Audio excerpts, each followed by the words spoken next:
Welcome to Dark Whisper Society by horror author Dark Monarch. They say Christmas is a time for joy, warmth, and family. But not every home is filled with laughter. In the snow-covered silence, something stirs. Forgotten gifts, cursed ornaments, whispers from the chimney. These are the stories they never tell around the fire. Welcome to Haunted Christmas, where the holiday spirit is anything but holy. If you enjoy stories like this, check out the links in the description box. More Dark Monarch anthologies can be found there. Take a moment to like and subscribe to Society. Thank you. Now, let's enjoy chilling Christmas you will never forget. Haunted Christmas Compilation. Story 1. Blood for Peace. Christmas had always been a season of joy for me. The lights, the carols, the tree twinkling with memories on every branch. But that year, Christmas brought something far darker into my life. I'd inherited my grandfather's old house that autumn. Nestled in the New Hampshire woods, it was the kind of place that always felt bigger inside than it looked from the outside. My grandfather had been a stern man, known for his collection of strange artifacts and stories he never finished. He died suddenly in the house the previous winter, slipping on ice and striking his head. At least, that's what the report said. He hadn't been found for a week, lying at the foot of the stairs. Despite the unsettling history, the old place had a rustic charm I couldn't resist. When I moved in, I hadn't planned on spending Christmas alone, but one by one, my friends canceled their plans to join me, leaving me there to host myself in a house that barely felt like mine. The snow fell heavy that December. Outside the house, the trees groaned under the weight of ice, and a bitter wind rattled the shutters and whispered through the cracks around the old windows. It was Christmas Eve, and I was sitting by the fire, nursing a glass of bourbon when I first heard it. A scraping sound somewhere upstairs. It wasn't loud, just a faint, drawn-out drag of something against wood. A window, maybe, or an old tree brushing up against the wall outside. I tried to ignore it, but a few minutes later, the sound returned, louder this time, echoing down the staircase. A long, slow scrape, the kind that set my teeth on edge. I called out, more to shake off my nerves than anything else. "Hello." My voice echoed into the quiet, and for a moment, I felt foolish. But then came the creak of footsteps on the landing above. My pulse quickened as I watched the dark stairwell from my chair. I waited, heart hammering in my chest. The footsteps faded, but the feeling lingered, gnawing at me. I rose, took my flashlight, and climbed the stairs slowly, calling out again. "Is someone there?" There was no response, only silence. But the feeling of being watched grew stronger as I passed my grandfather's study, its door slightly ajar. The hair on the back of my neck prickled. That door had been shut since I arrived. I flicked my flashlight beam into the room, revealing my grandfather's heavy oak desk and the tall shelves filled with books and old, dusty relics. Everything seemed normal, empty. I turned to leave, but that's when I noticed something odd. On the wall, just above the desk, hung my grandfather's collection of iron nails. He'd been obsessed with them, even though no one understood why. They weren't special, but he'd claimed they kept things in their place, though he never explained what things. But now, one of those nails had fallen. The floor below was marked with a line scratched into the wood, stretching from the wall out to the doorway, as though something had dragged it there. My mind whirred with uneasy thoughts, but I shook them off and returned to bed, ignoring the ominous feeling. Later that night, I woke to the sound of faint whispers and the soft clink of something metallic. It seemed to come from every direction, echoing through the walls. Half asleep, I dismissed it as the wind until the bed suddenly felt colder, as though something had sucked the warmth from the air. I shivered and looked at the door. It was open. I didn't leave it that way.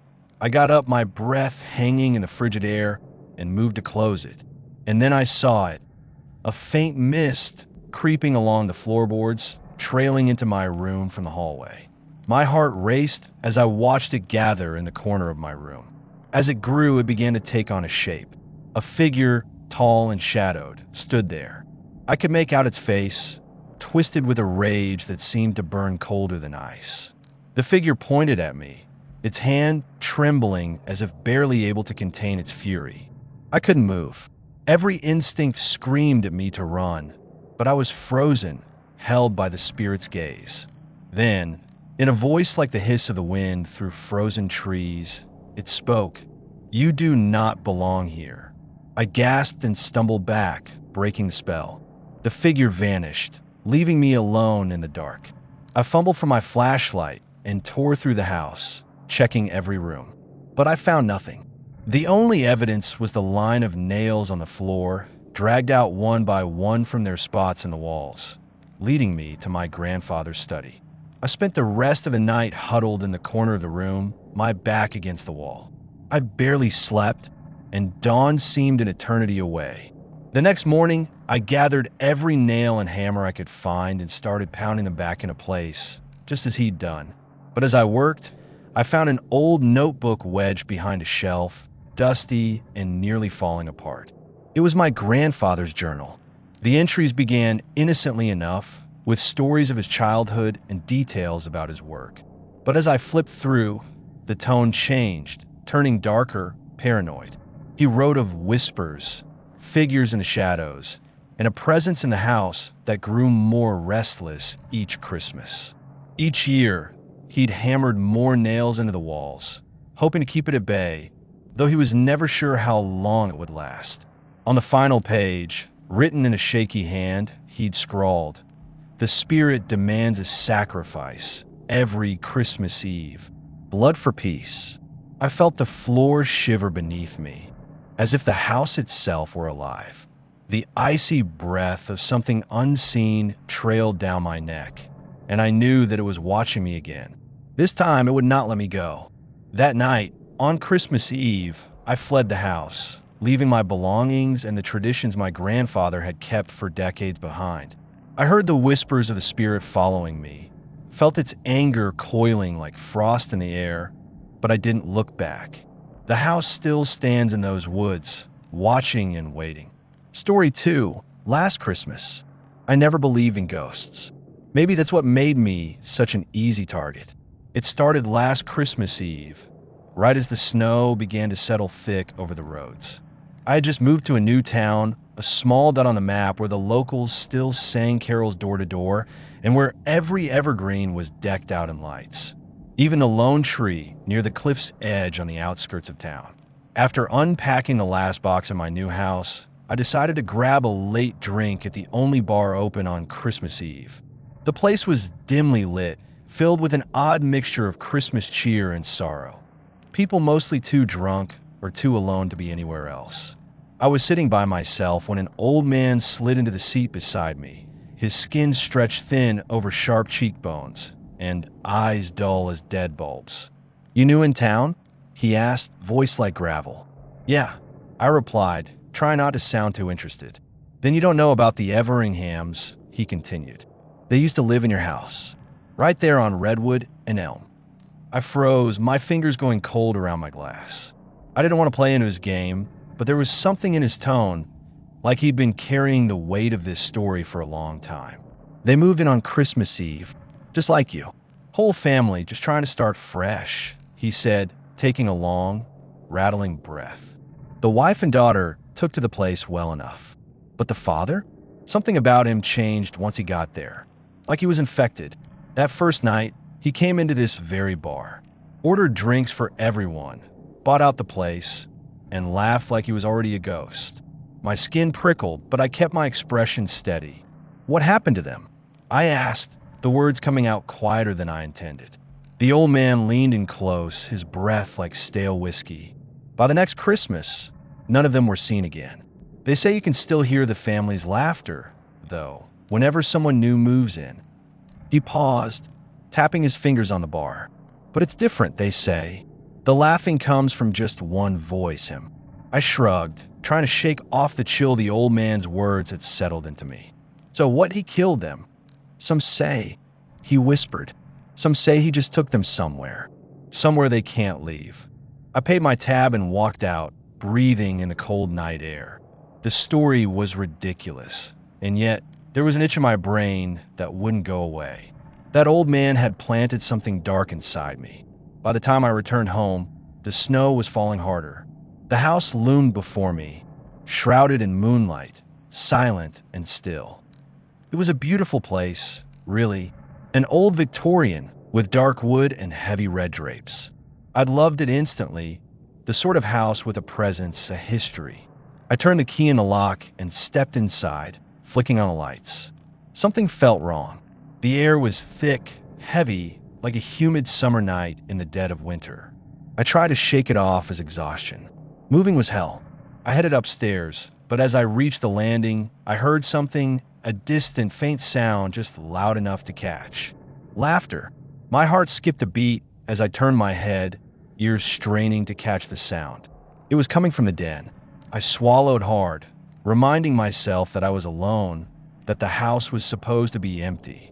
But as I took a step down the hallway, the laughter grew louder, becoming a low, mocking chuckle that echoed through the house. "Hello," I called, my voice wavering. The laughter cut off instantly, replaced by a thick silence, so oppressive it felt like it was pressing down on me. My pulse quickened. I crept into the den, the dim light casting shadows that stretched along the walls like creeping vines. In the far corner of the room stood the Christmas tree, a spindly thing I'd barely taken the time to decorate. But now, something was wrong. I could have sworn that only one string of lights had been plugged in, yet the entire tree was glowing, bathed in a sickly, greenish light. And then I noticed something else. Beneath the tree, where I'd left a single wrapped gift to myself, there were now 3 more boxes. The paper on each was ancient, frayed at the edges, with faded patterns that had once been holly and snowflakes. My skin crawled as I knelt to inspect them. They were cold to the touch, the sort of cold that burns. I took a deep breath and lifted the lid of the nearest box. Inside was a blood-stained note, written in jagged handwriting. "Welcome home," it said. The laughter started again, echoing through the room, louder now, like it was coming from every corner of the house. I stumbled back, heart hammering, but before I could move, the laughter turned to screaming. A woman's voice, high and keening, filled with terror and pain. I backed out of the room, my legs barely able to hold me, my breath coming in shallow gasps. I turned and bolted, stumbling down the stairs, but as I reached the front door, it slammed shut in front of me. I clawed at the handle, but it wouldn't budge. The laughter rose behind me again, followed by the sound of footsteps descending from the second floor. Slow, deliberate footsteps. My hands shook as I tried to force the door open, my body going numb with terror. I could feel the presence drawing closer, a weight in the air, a shadow moving at the edges of my vision. The laughter grew louder, now filling every inch of the house, mocking, taunting. Finally, I stopped. I turned around, and there, standing at the base of the stairs, was a man. His face was pale, his eyes hollow and dark. He wore a tattered suit, like something out of an old photograph, and in his hand, he held a small, blood-stained box. "Welcome home," he whispered, his voice a rasp. I couldn't move, couldn't breathe. I felt his icy fingers wrap around my wrist, pulling me forward, his grip unbreakable.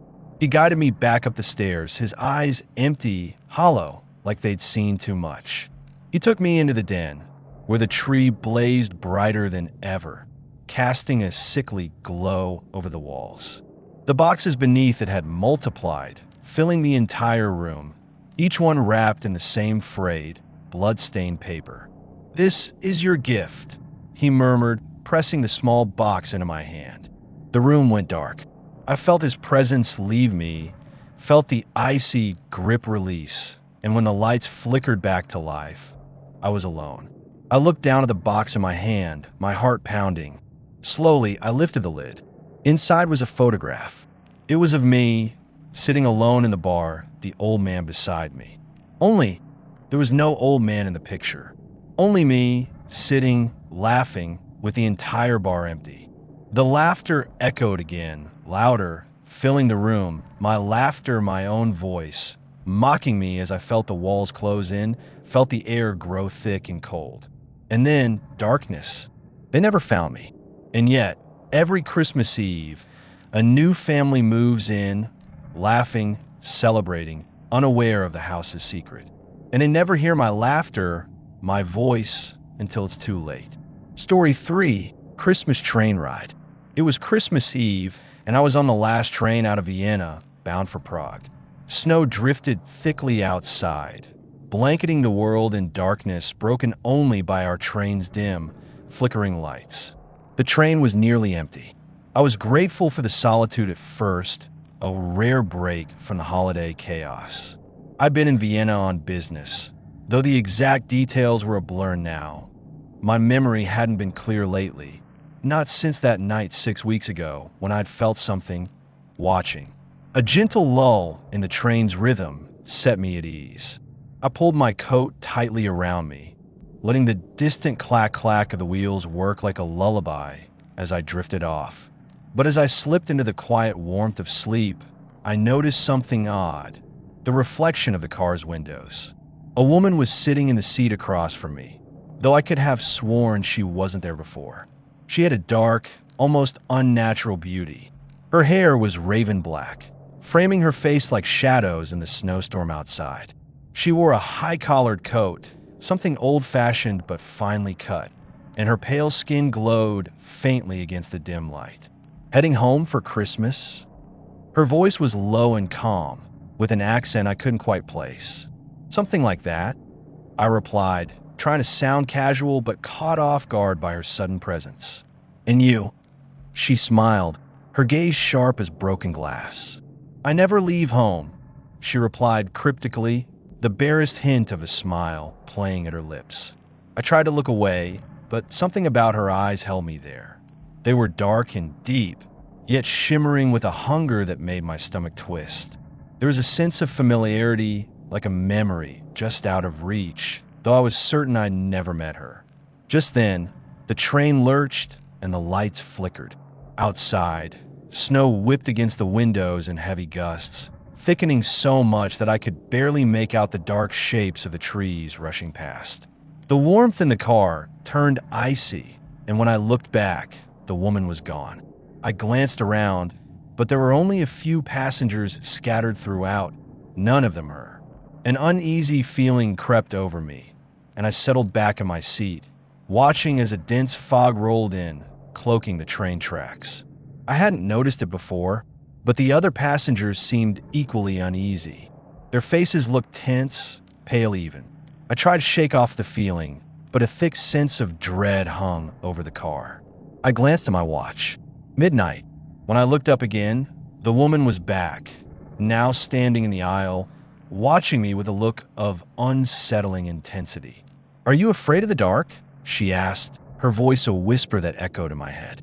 She took a step closer, her gaze locked on mine. "No," I lied, though my heart was pounding. Her smile widened, sharp and unnatural. "Not yet." And then the lights went out. Total darkness engulfed the train, and an eerie silence settled in, broken only by the slow creak of metal and the distant howl of the wind outside. My eyes adjusted slowly, and the shadows took on strange shapes in the dim light seeping through the windows. The woman was gone again, but her words hung in the air, chilling me to the bone. The train shuddered, slowing down to a near crawl, and I heard footsteps behind me. A heavy, scraping sound, like someone dragging something along the floor. I turned, straining to see in the shadows, but there was no one there. The train seemed emptier now, eerily quiet. Every instinct screamed at me to get up, to find the conductor, but I was frozen, gripped by the strange sensation of something ancient and malicious lurking just out of sight. Just then, the car door slid open with a groan, and a tall figure stepped inside. He was dressed in a long, dark coat that brushed the floor, and his face was deathly pale, eyes sunken with a chilling emptiness. The man glanced around, his gaze sweeping the car like a predator searching for prey. A feeling of dread washed over me as he took slow, deliberate steps toward me. His eyes, dark as night, locked onto mine, and I couldn't look away. I'd felt this before, this unyielding presence, like the icy grip of death. Traveling alone, he asked, his voice a raspy murmur that barely rose above the noise of the train. I nodded, unable to speak. His lips parted slightly, revealing teeth that were just a little too sharp. Christmas Eve, he whispered, as though tasting the words. A night of gifts of life. His smile widened, and I saw his incisors gleam in the dim light. My heart raced, and I began to inch away, gripping the armrests. But he moved faster than I'd thought possible, crossing the aisle in an instant and looming over me. The scent of iron filled the air, sharp and metallic, and my stomach turned. "You look as if you've seen a ghost," he said, laughing softly, though there was no mirth in it. I stammered something incoherent, my pulse thundering in my ears, but he only tilted his head, studying me with that unnerving gaze. His hand reached out, brushing a lock of hair from my face with an eerie familiarity, as if we'd met before. And then, without warning, he vanished. I bolted up from my seat, stumbling toward the door, my breath coming in shallow gasps. But the train car was empty, abandoned, the seats around me covered in dust, as if untouched for years. My mind whirred with confusion. I stumbled through the door into the next car, desperate to find someone, anyone. But the next car was filled with figures, all seated, unmoving, and shrouded in shadows. I realized with horror that their faces were deathly pale, their eyes sunken and hollow. They looked like passengers, frozen in time, their expressions twisted with fear. And among them, I recognized the woman sitting perfectly still, her dark eyes watching me with a hunger that set my skin crawling. I turned to run, but the doors to the car locked with a sharp, metallic click. The lights flickered again, and the entire car plunged into darkness. I was trapped. Footsteps echoed down the aisle, slow and deliberate, and I knew without looking that it was him. His voice slid through the darkness, cold and taunting. "Did you think you could escape?"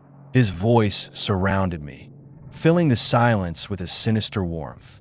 "You boarded this train by choice, but I have been waiting for you."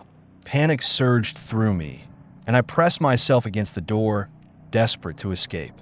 But his cold, iron grip closed around my arm, pulling me back. "Christmas," he whispered in my ear, "is a time for blood and for binding." And with that, everything went dark. I awoke in a cold sweat, sitting in the station at Prague, surrounded by the bustle of travelers and the warmth of holiday lights. I looked down at my arm, where a faint bruise formed in the shape of his fingers, a chilling reminder of the night. As I stepped off the train, I felt a pair of eyes on me and a faint, familiar whisper in my ear. "Until next Christmas." Story 4. Singing in the Woods.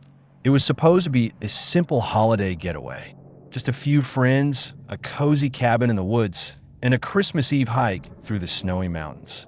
I figured it would be a chance to clear my head and get away from the endless shopping and family gatherings back in the city.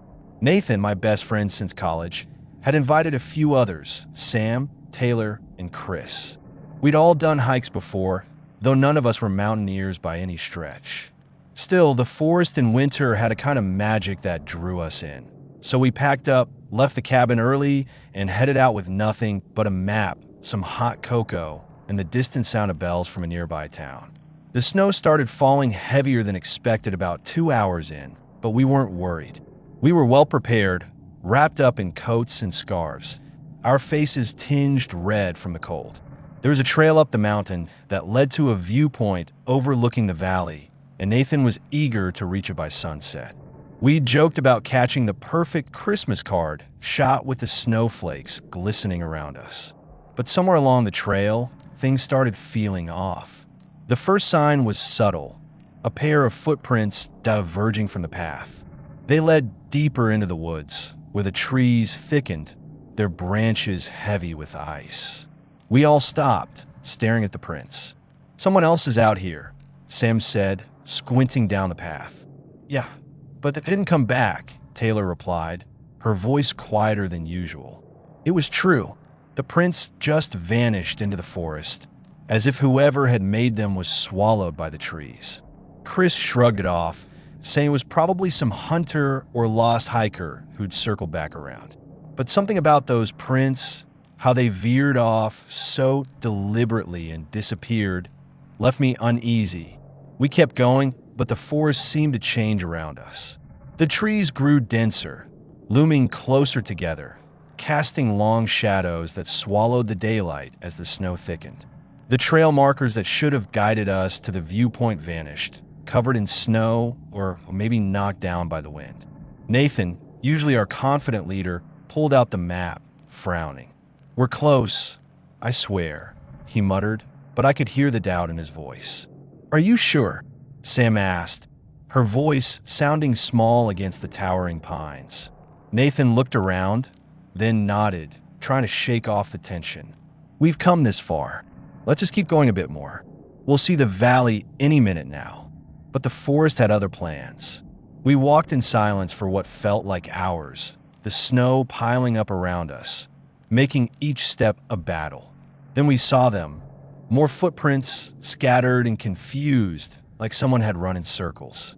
And they were fresh. Is someone else out here?" Taylor asked, glancing back the way we'd come. Chris chuckled nervously, trying to lighten the mood. "Maybe it's Santa, guys out delivering presents." But no one laughed. The air felt wrong, like it was pressing down on us, growing thicker, colder. And then I heard it, a faint sound, almost like a whisper carried on the wind.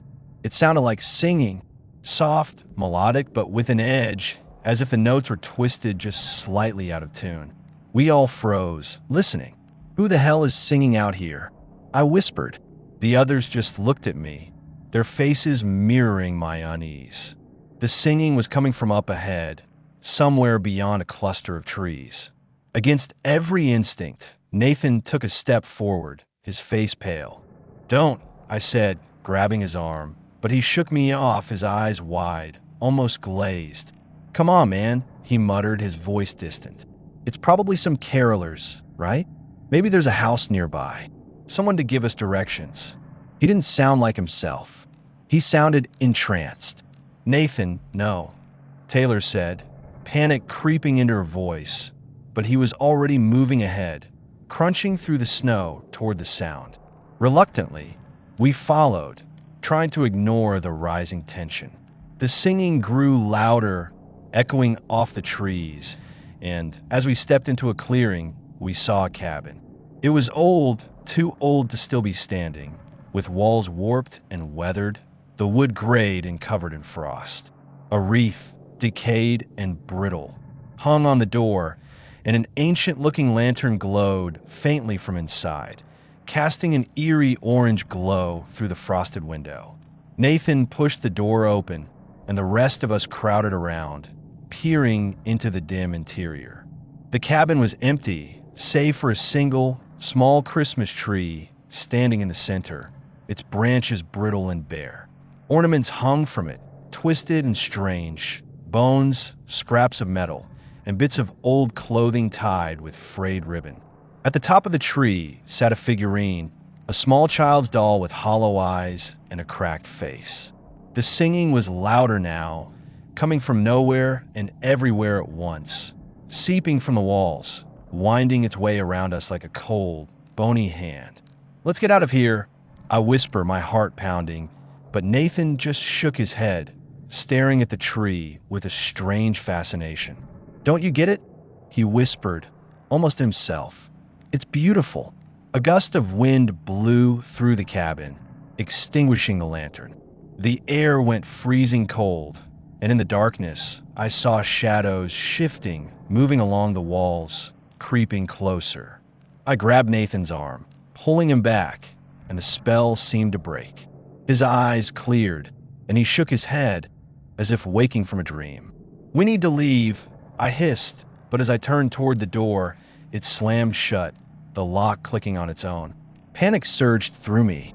We all pounded on the door, pulling and yanking, but it wouldn't budge. The shadows grew darker, swirling around us, and the singing changed, becoming a low, rumbling chant.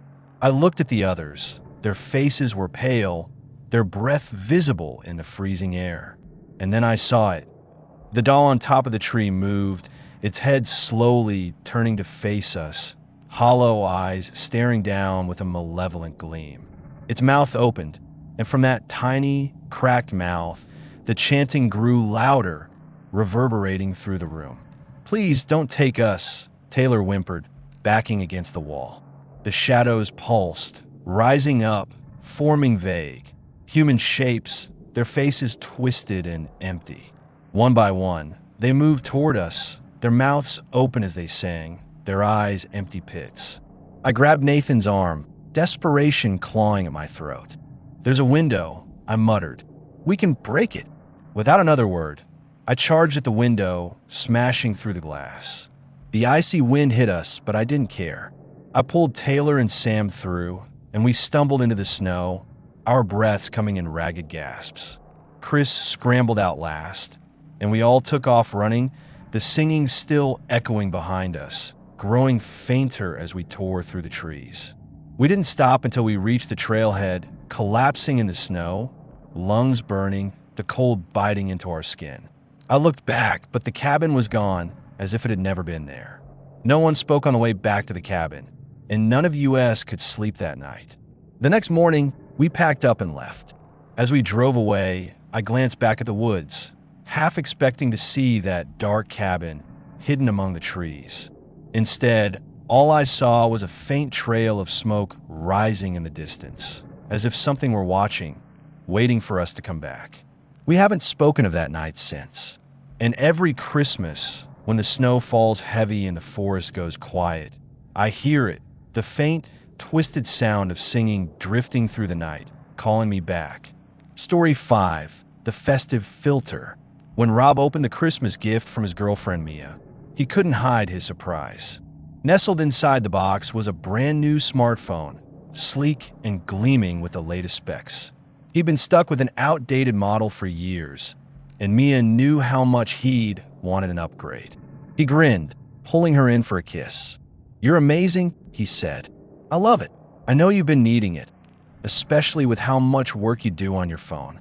She smiled, pleased with his reaction. "I already set it up too. Just log in, and it's ready." Christmas morning was spent around the tree with his family, exchanging gifts and playing around with their new things. As the snow fell outside, Rob decided to set up his phone and explore its features. It was packed with all the latest apps, including a bunch of festive filters for photos. "Let's take a family Christmas photo," he said, pulling his parents and sister in for a group shot. Mia had installed a unique app called Festive Filter, which Rob hadn't seen before. The icon was a simple red and green ornament, and it promised real-time filters with a touch of holiday magic. He figured it was just another gimmicky photo app, but something about it was oddly intriguing. He snapped the first photo, and the app's filter immediately added a snow globe effect, with soft flurries falling around their faces and a glowing Christmas border. He had to admit, it looked pretty cool. Everyone gathered around to see the picture, admiring how well the app captured the festive atmosphere. But as Rob scrolled through the filter options, he noticed one called Ghost of Christmas. It had a ghost icon next to it, which he assumed was meant to be spooky funny. Curiosity got the better of him, and he tapped on it. The camera view changed, applying a faint, icy blue tint to the screen. The family gathered in close again, making silly faces as Rob clicked another picture. But this time, when they looked at the screen, everyone went silent. There, between Rob and his sister, was a figure, a pale, shadowy face with hollow eyes and a slight smile that didn't quite reach its eyes. The face was positioned perfectly, looking directly into the camera, as if it had been standing right with them. Rob tried to laugh it off, assuming it was some kind of clever effect, but the family wasn't so convinced. "That's creepy, Rob. And why is it so realistic?" his sister asked, shuddering. "It's just a filter," Rob said, hoping he was right. "Let me take it off." He switched back to the regular view, but for a brief moment, As the filter cycled, he swore he saw the same face flickering on the screen, even without the filter. The family shrugged it off, but Rob felt unsettled. Later that night, he kept glancing at his phone, unable to shake the feeling that the face he'd seen was more than just a digital overlay. The next morning, Rob woke up to a series of notifications from the app. Want to see who's been checking in on you? The notification read, followed by a suggestion to capture more Christmas moments. He groggily clicked through, expecting it to open the app's camera. Instead, the screen loaded a gallery of photos he hadn't taken. The images were dark, grainy, and looked as if they'd been taken in low light. They were all of him, sleeping in his bed, lying there in the dark, completely oblivious to the camera that had somehow captured him. He swiped through the images, horrified, recognizing his bedroom from various angles, each shot closer than the last. One photo even had his eyes barely open, half asleep, as if he'd unconsciously sensed something in the room. Shaken, he went to the settings, trying to delete the app, but the option to remove it was grayed out. A pop-up appeared. This app cannot be uninstalled at this time. Mia, he called, his voice shaking as he showed her the screen. This app, it's taking pictures of me, like at night, while I'm sleeping. Do you know where you downloaded it? She looked at him, confused and a little worried. Rob, I don't remember downloading it at all. I don't think I installed that. What do you mean? It's on the home screen, and it was working fine yesterday. Mia's face turned pale. I swear, I didn't install anything like that. Are you sure it was there yesterday? They stared at each other in tense silence until Rob decided to try rebooting the phone. But the moment he powered it down, his phone powered itself back on, the camera opening to the selfie view. He was staring into his own reflection, but something wasn't quite right. The background in the image wasn't the wall behind him. It was somewhere else, somewhere unfamiliar. It was dark with broken beams and tattered wallpaper, like an abandoned house. Then he saw the face again. The same ghostly figure appeared, hovering just behind him, its hollow eyes fixed on his own.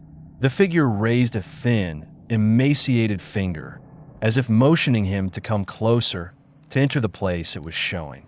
The image abruptly vanished, and his phone buzzed with a message notification from an unknown number. Will you let me in this Christmas? Over the next few days, strange things kept happening. The Festive filter app would open on its own, capturing pictures without his permission. Rob would find eerie selfies in his gallery, each one showing the ghostly figure closer to him, as if moving toward him through each photo. Desperate, Rob tried every trick he knew to remove the app. Factory resets, virus scans, nothing worked. Each time he thought he'd deleted it, the icon would reappear, the red and green ornament seeming brighter and more cheerful every time. On Christmas Eve, Rob was alone in his room, scrolling through his phone with a wary eye on the Festive filter icon. He hadn't dared open it all day, but the app seemed determined. A notification popped up, urging him to capture the magic of Christmas night. Against his better judgment, he tapped the notification.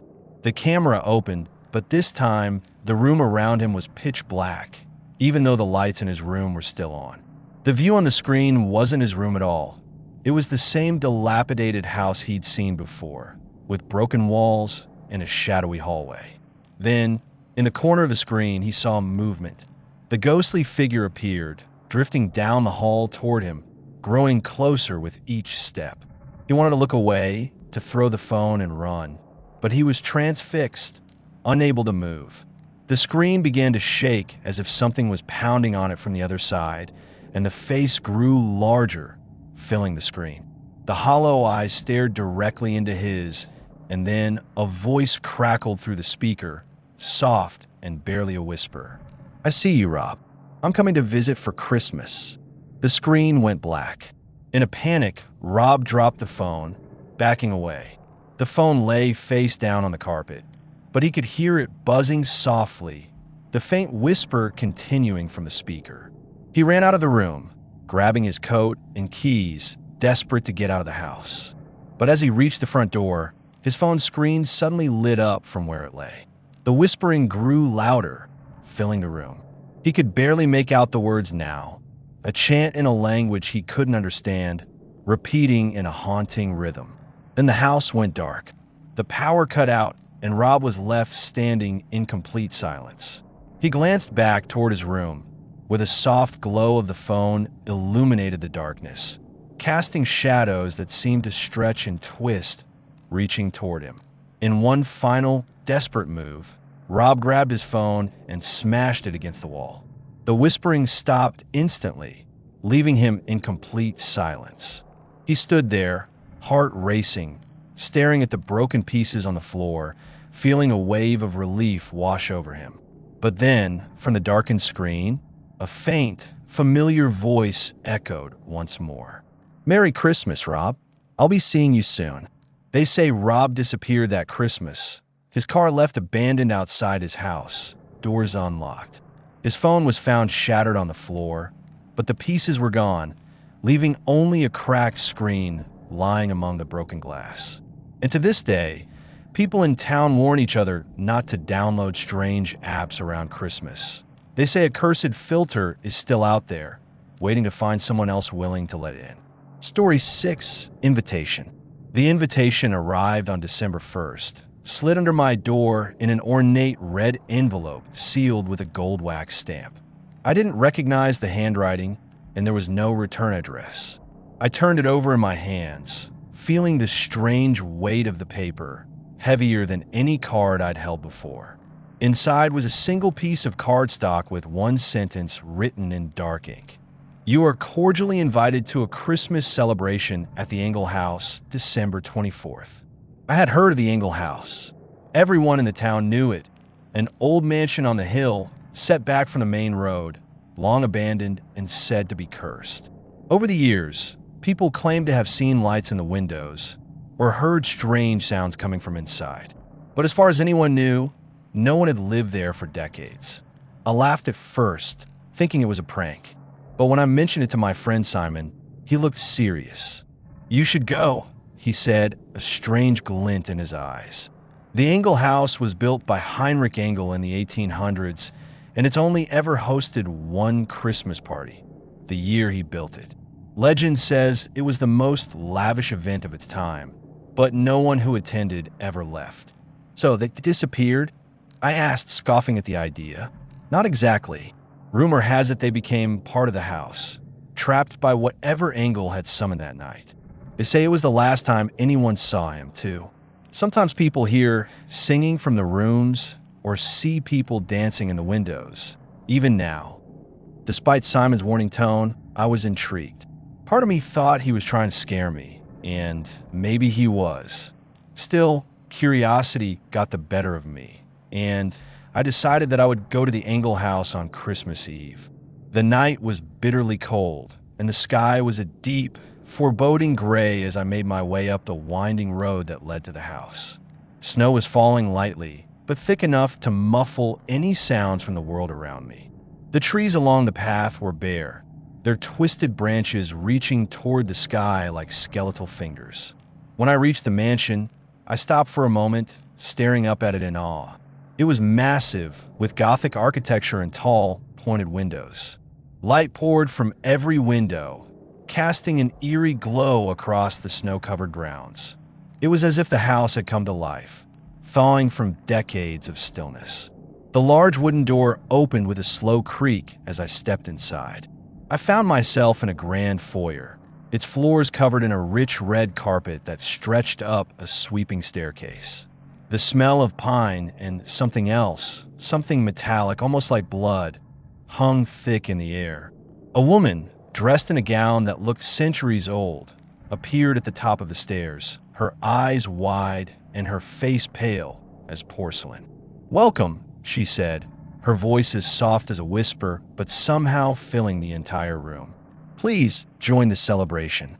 She extended a hand, and as I ascended the stairs to meet her, I noticed others around me, guests, dressed in Victorian attire, moving through the halls and rooms with an ethereal grace. Their laughter and conversations sounded hollow, echoing strangely off the walls.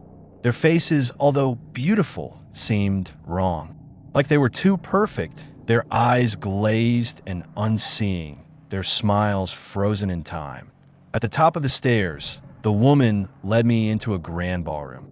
The ceiling soared above us, adorned with chandeliers dripping with crystal.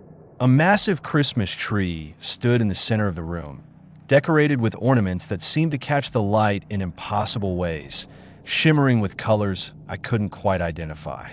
Around the tree, guests danced, their movements fluid and graceful, yet somehow disjointed, as though they were marionettes on invisible strings. I glanced at the faces around me, some familiar, others strange. I even thought I recognized a few people who had gone missing from town over the years. I tried to approach one of them, a man named Victor, whom I'd known from my old job. He was staring straight ahead, his mouth curved in a stiff, unnatural smile. "Victor," I whispered, but he didn't respond, his eyes fixed on some unseen point beyond me. A chill crept over me as I noticed how his skin seemed to lack warmth or life, like wax. "Come, join the dance," a voice said behind me, pulling me out of my thoughts. It was the woman from before, her hand outstretched. Something in her eyes warned me not to say no. Reluctantly, I took her hand, and she pulled me into the circle of dancers.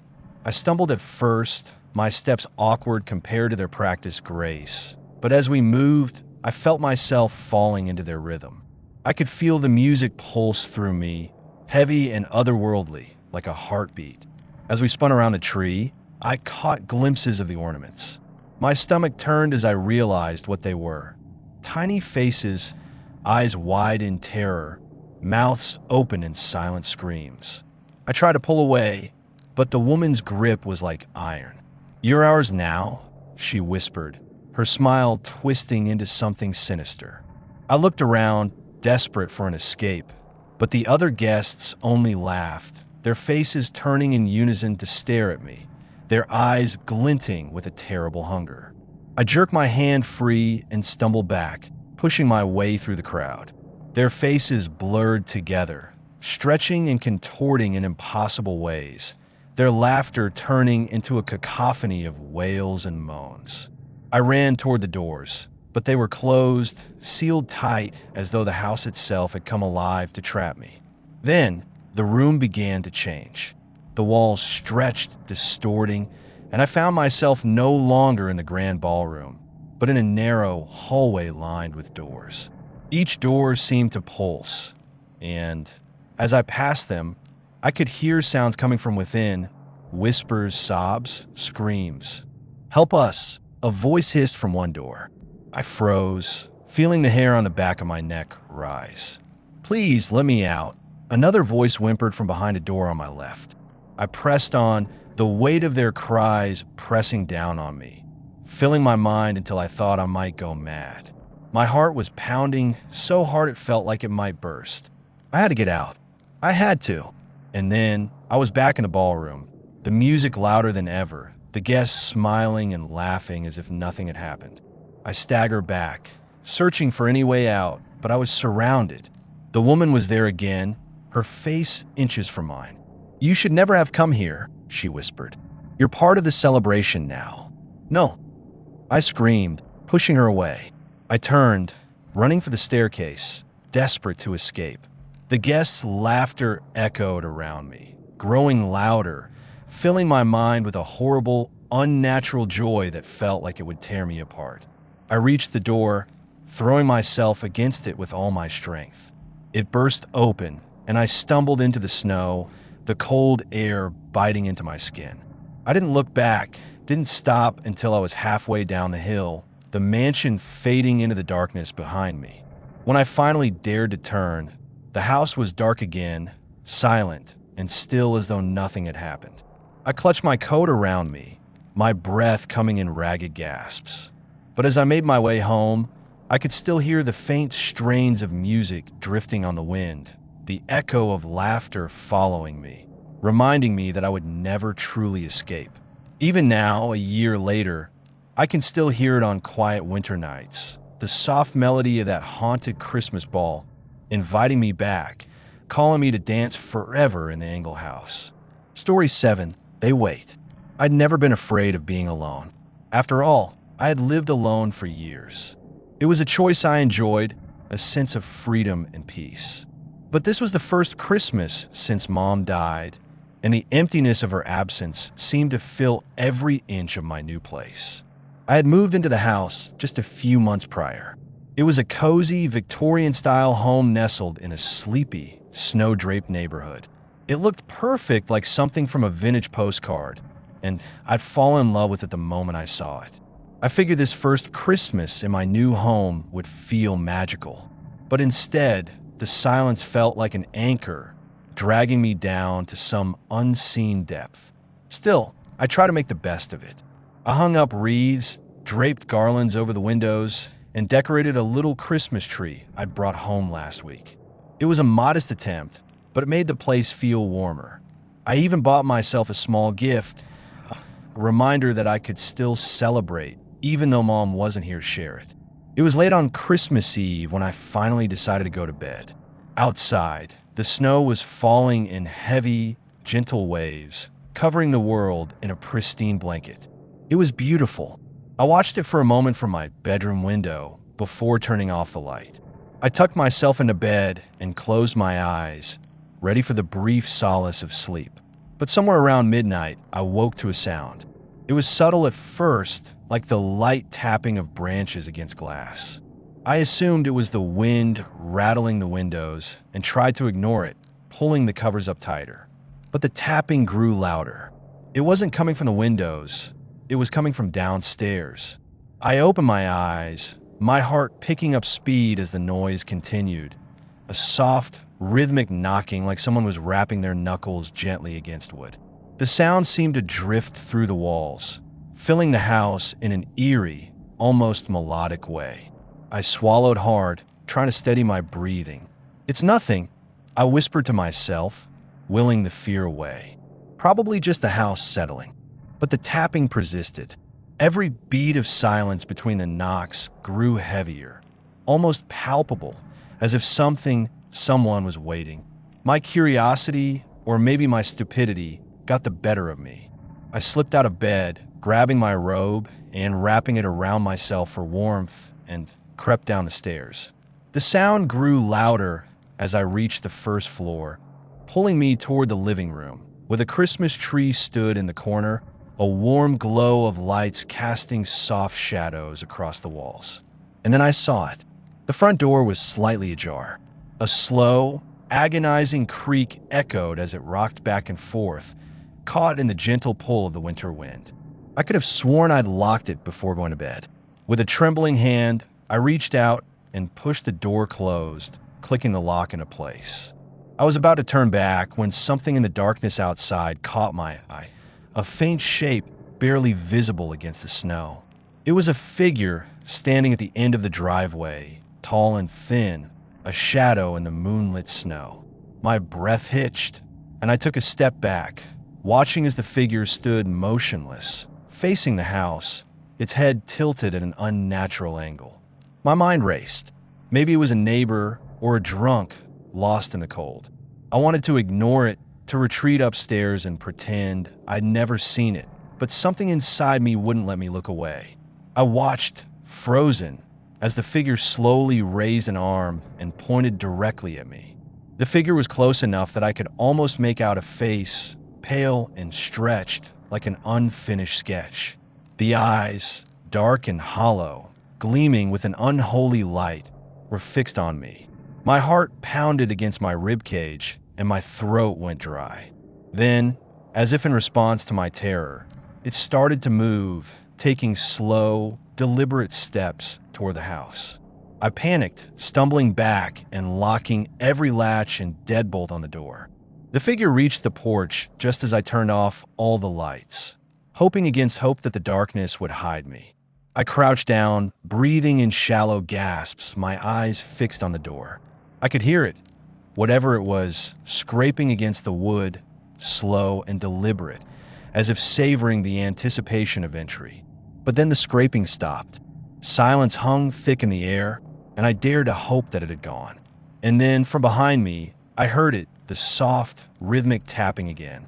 I whipped around, my eyes scanning the dark room, and realized it wasn't coming from outside. It was coming from the Christmas tree. I swallowed a scream as I watched, horrified, as one of the baubles on the tree swung gently back and forth, as though nudged by an invisible hand. And then, another bauble began to move.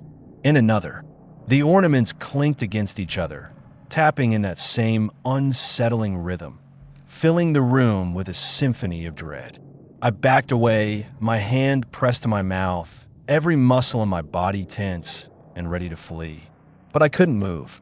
The air grew thick, heavy, pressing down on me, and I felt something, a presence, looming just out of sight. Then, slowly, painfully slowly, a figure emerged from behind the tree. It was the same figure I'd seen outside, but now, its face was clearer in the dim glow of the Christmas lights. The features were hollow, distorted, like a half-melted candle. Its mouth stretched in a grotesque grin, exposing a row of jagged, uneven teeth. "Didn't you hear me knocking?" It whispered, its voice like dead leaves scraping across the ground. I stumbled back, my mind racing, trying to make sense of this nightmare. But before I could even scream, the figure lunged forward and everything went black. The next morning, the police found me standing outside, barefoot in the snow, staring blankly at the house. I don't remember walking outside. I don't remember anything, really, after seeing that face. The officers led me inside to gather my things. They kept asking me questions, but I barely registered their voices. My mind was elsewhere, trapped in a fog of confusion and fear. As we walked through the living room, one of the officers paused, staring at the tree. His face paled as he reached out, pulling a small note from the branches. He handed it to me without a word. My hand shook as I unfolded it. The words, written in a spidery, jagged script, burned into my mind. This was our home first, and we never left. I left that day, never returning, unable to shake the feeling that something, was still watching. To this day, I can't see Christmas lights without hearing the faint sound of tapping, echoing in the back of my mind, as if reminding me that the shadows don't truly leave. They wait. Story 8, the photo. The snow started falling in thick flakes as we made our way up the mountain road. Will's old Subaru struggling through the fresh layer covering the dirt path. I watched the world blur into a sea of white from the passenger seat, trying not to think about how long it had been since we'd spent Christmas together alone. No family, no friends, just us, and this cabin Will had insisted on renting for the weekend. "Almost there, babe," Will said, reaching over to give my hand a quick squeeze. I tried to smile, but a part of me was still simmering with nerves. "You sure this place isn't, haunted or something?" I half joked, staring at the cabin as it finally came into view. It was smaller than I'd expected, nestled between towering pines with a thick blanket of snow covering the roof. It looked almost too quaint, like something out of a storybook. But maybe that was just the romantic in me, hoping for an idyllic escape after our months of long-distance arguments and video calls. Will laughed, brushing snow from his coat as he grabbed the key from under the welcome mat. "It's Christmas, babe. Besides, it's been forever since we've done something festive together. And no ghosts, unless they're gay ghosts." Inside, the cabin was warm, with a faint smell of pine and cedar, and it was surprisingly well decorated. A small Christmas tree stood in the corner, adorned with handmade ornaments, and thick garlands were draped across the mantel of the stone fireplace, a fire already crackling. It was picture perfect, but as we settled in, I couldn't shake a nagging feeling that something was off. The lights seemed to flicker a little too often, and strange sounds echoed through the walls, as if someone were moving around in the other room. I chalked it up to the isolation and my overactive imagination until, while unpacking, I found a photo on the mantel, a framed black and white picture of two men standing in front of the cabin, their arms around each other's shoulders. They looked like a couple, dressed in clothes from the 1940s or 50s, and both wore solemn expressions. "Will, did you know about this?" I called out, holding up the photo. He was in the kitchen, trying to get the ancient kettle to work. He glanced over, furrowing his brow. Weird. Must have been the owners or something. Something about the photo didn't sit right with me, but I let it go, telling myself I was just jittery. The first night was cozy, and after a few drinks, the cabin felt almost magical. Snow fell gently outside, blanketing the world in silence as we sat in front of the fire, wrapped in each other's arms. All my nerves faded, replaced by a warmth that was rare between us lately. We'd barely seen each other since he'd started his new job out of state, and I realized just how much I'd missed him. "I'm really glad we did this," he whispered, resting his head on my shoulder. "Me too." I gave him a soft kiss. It's like we're the only two people in the world. That was true, maybe a little too true. Around midnight, we decided to turn in, and as I went to lock up, he paused by the window, frowning. "What is it?" I asked, coming over to join him. "There's someone outside," he said quietly, his face pale. He pointed out the window, and I followed his gaze, expecting to see a deer or maybe a stray animal. But there in the tree line was a figure. A tall man, dressed in an old-fashioned coat, stood staring up at the cabin. His face was turned up toward us, but it was shadowed, making it impossible to make out any features. A chill ran down my spine. "Maybe it's a neighbor," I said, trying to sound calm, though I felt anything but. "They might have seen the lights and come to check." We didn't respond. The man was still there, completely still, his dark figure like a statue against the snow. I reached over, grabbing Will's hand, and we turned off the lights, hoping the figure would just disappear. After a few tense minutes, I dared to look again, but he was gone. Trying to shake off the eerie feeling, we climbed into bed, and soon enough, Will was fast asleep beside me. But I lay awake, listening to the cabin creak and groan, until finally, exhaustion took me. In the dead of night, I woke with a start. At first, I didn't know what had woken me, but then I heard it, a low, quiet humming like someone was singing a lullaby just beyond the bedroom door. I sat up, my heart hammering, and nudged Will awake. He mumbled groggily, but when he heard the noise, his eyes widened. What is that?" he whispered. The humming continued, growing slightly louder. It was an eerie melody, slow and mournful, sending chills down my spine.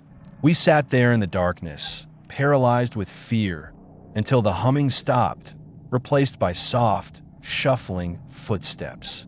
They passed right outside our door, and I could see a shadow moving in the dim light from the living room. When the footsteps faded, Will squeezed my hand. "We have to check," he said, his voice barely a whisper. Reluctantly, I followed him out of the bedroom, the cold floor biting against my bare feet. The living room was empty, the fire reduced to glowing embers.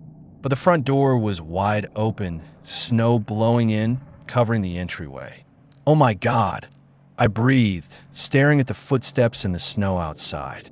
They led away from the cabin, out into the woods, and standing at the edge of the trees was the same figure from before, his outline barely visible in the pale moonlight.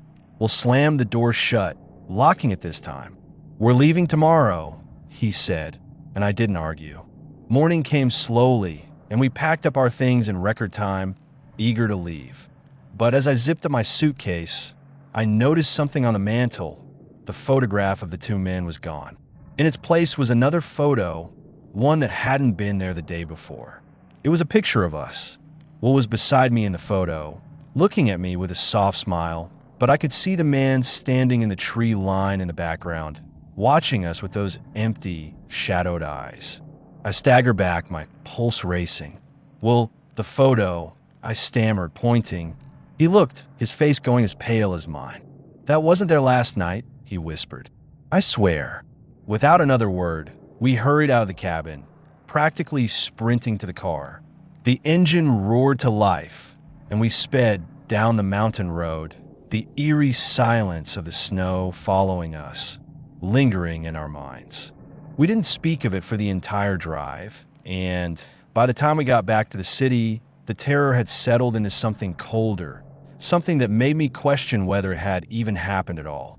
That night, as we lay in bed, I pulled out my phone to check our photos from the cabin, almost as a way to reassure myself. But my heart nearly stopped when I scrolled through the pictures. There, in every single photo, the man was in the background, his figure hidden in the shadows, watching us. I looked at Will, fear clouding my mind. Did you see him in any of these before? Will took the phone, his hands shaking. No, James, he whispered, I didn't.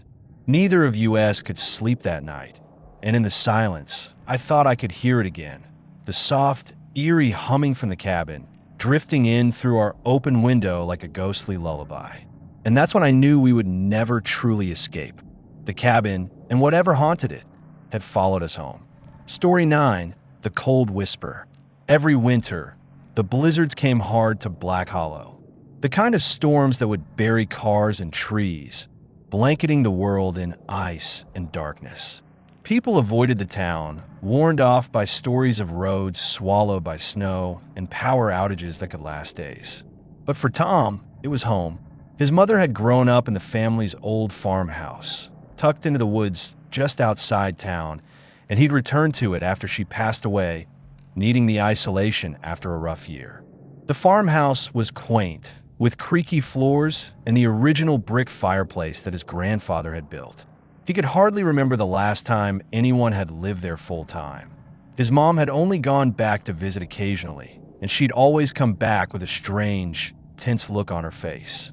But Tom didn't believe in family curses or haunted houses. He was just happy for a bit of peace and quiet. The first night of the winter storm hit hard. Snow whipped against the windows, and the wind howled like a living thing. Tom had stocked up on firewood and groceries, preparing to be snowed in for days if it came to it. He settled by the fire with a cup of coffee, his mind wandering in the flickering light. It was peaceful, he thought, the kind of solitude he had longed for. But as he drifted off, lulled by the crackling fire, something pulled him out of his half-sleep. A sound barely perceptible, like a whisper carried on the wind. Tom! He jolted awake, looking around the darkened room. The only light came from the fire, casting strange shadows on the walls. But everything was still. Just the wind, he told himself, feeling silly for being spooked by his own house. He shook his head, laughing it off, and went back to the fire, trying to enjoy the stillness of the empty farmhouse. But the whisper came again. Tom! The voice was soft, barely audible over the storm, but this time it was unmistakable. It sounded close, like someone was standing right outside the window. His heart pounded as he went to check, but there was no one there. Snow had piled up high against the house, untouched, hiding any trace of footprints. He stared out into the blinding whiteness of the storm, feeling a cold dread settle over him. Maybe it was his imagination. He had barely slept the night before, tossing and turning, and he'd been on edge since coming back to the farmhouse. He turned back to the fire, but the voice haunted him, repeating in his head even after he'd convinced himself it was nothing. Tom! It was so familiar, so soft, like his mother's voice, whispering to him when he was young, telling him to come inside from the cold. He shook it off again, but sleep wouldn't come.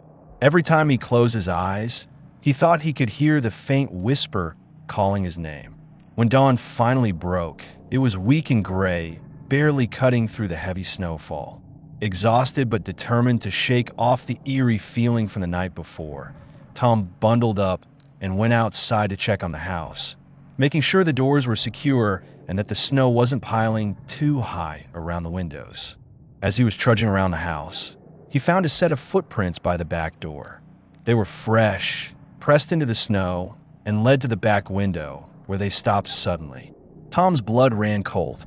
There was no mistaking it. Someone had been standing outside, watching him. He looked around, trying to see if the footprints led anywhere, but they disappeared as quickly as they'd come, swallowed by the fresh snow. It was like the person had vanished into thin air. Shaken, Tom went back inside, locking the doors and checking the windows one last time. He decided to stay up for the night, determined not to be caught off guard again. He brought his coffee pot and a stack of old books to the living room, determined to stay alert.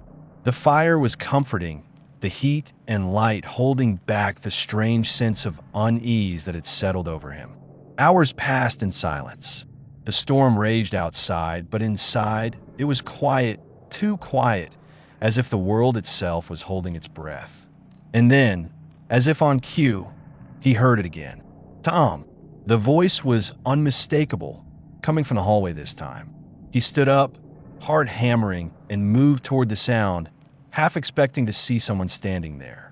But the hallway was empty, the only light coming from the faint glow of the fire in the living room. He hesitated, not wanting to leave the safety of a light, but the voice called him again, softer, beckoning him. "Tom, come." He grabbed the flashlight from the table and flicked it on, shining it down the hall. Shadows danced on the walls, twisting and shifting in the beam of light. But at the end of the hall, there was something else, a figure, faint and transparent, almost blending into the darkness. It looked like a woman, her form wavering as if she were made of mist.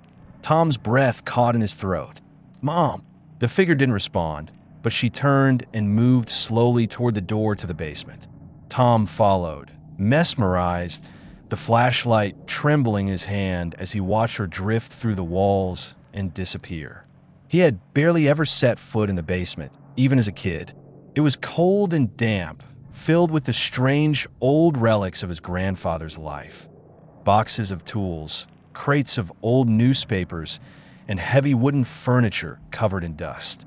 As he opened the door, the cold hit him so intense it felt like a physical blow. He descended the steps slowly, his breath fogging in the beam of the flashlight.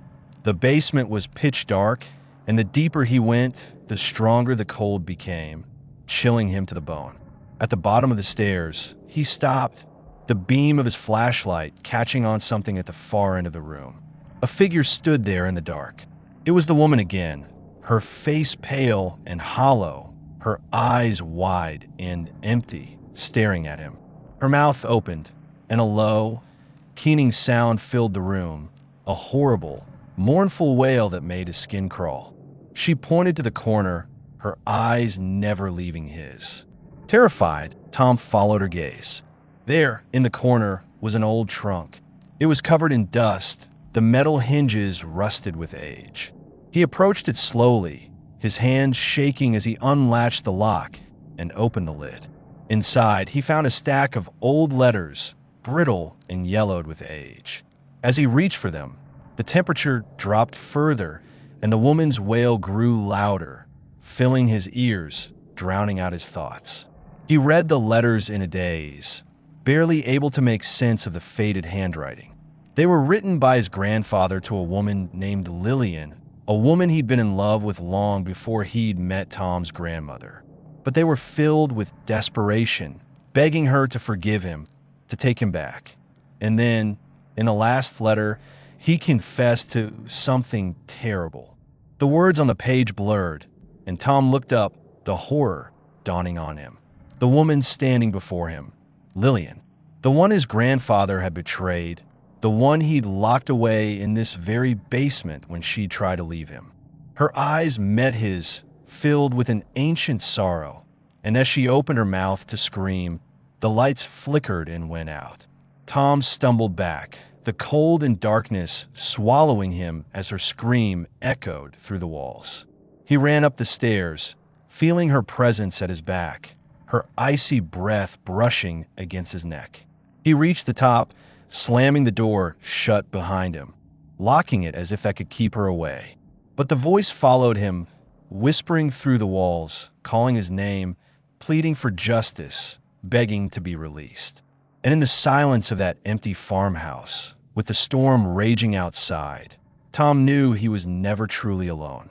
They found him days later, wandering through the snow-covered woods, mumbling to himself, his face pale and hollow. He never went back to the farmhouse, and the townsfolk say he's never spoken a word since, only rocking in his chair, listening to a voice only he can hear.